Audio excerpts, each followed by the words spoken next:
नमस्ते खामरी म happy mothers day. आज आमाहरूको दिवस है।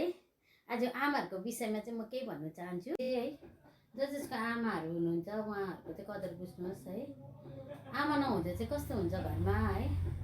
अन्त हामीले धन पनि कमाउनु सक्छ है, आज पैसा छैन भने कमाउनु सक्छ, घर छैन घर पनि बनाउनु सक्छ, तर आमा भनेको कुरो कहिले पनि हामीले उयो गर्नु सक्दैनौँ है। त्यही भएर जसको आमा छैन है उहाँले कस्तो मनमा भइरहेको होला आजको दिनमा है। तर जसको आमाहरू छ कदर बुझ्नुहोस् है, वृद्ध आश्रममा लगेर नराख्नुहोस् आमाहरूलाई है।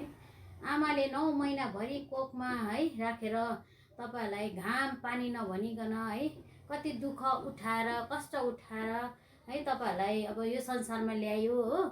तर आमाहरूको कदर बुझिदिनुहोस्। आमाहरू है वृद्ध आश्रममा कस्तो हुन्छ है, कति अब नानीहरूको मिस गर्छ है। मै पनि गएको छु त्यो जग्गामा है। कति अब नानीहरूले ढाँटेर राखेको हुन्छ अहिले आउँछु भनेर है, नानीहरूले मलाई लिएर जान्छ भनेर एउटा आमाले पर्खिरहेको थियो है। मलाई कस्तो नराम्रो लाग्यो है, एउटा जन्म दिने आमालाई चाहिँ है वृद्ध आश्रममा छोडेर कति अब त्यो आमाले पर्खिरहेको थियो, इन्तजार गरिरहेको थियो। मलाई के भन्दै थियो भने मलाई भरे लिनु आउँछ, मलाई हिजो त छोडेको नानीले, नानी कहीँ गयो तर कहिले पनि आउँदैन नानी है। त्यो आमा इन्तजारमै बसिरहेको हुन्छ है, कहिले पनि त्यो नानी फर्केर। म चाहिँ अब त्यो बिजरा आश्रममा गएको छु र है तपाईँहरूलाई अहिले आँखोदेखि कुरा चाहिँ मैले भनेको है।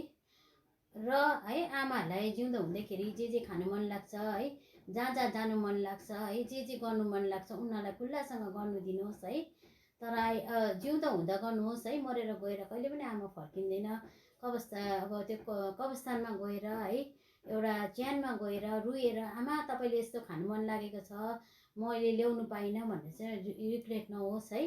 त्यो भनेर चाहिँ तपाईँहरूले आमाहरू जिउँदो हुँदै जहाँ जहाँ घुम्नु मन लाग्छ है, साथीहरूसँग घुम्नु मन लाग्छ, साथीहरूसँग हाँस्नु मन लाग्छ, बोल्नु मन लाग्छ, सबै कुरो गर्नु दिनुहोस्।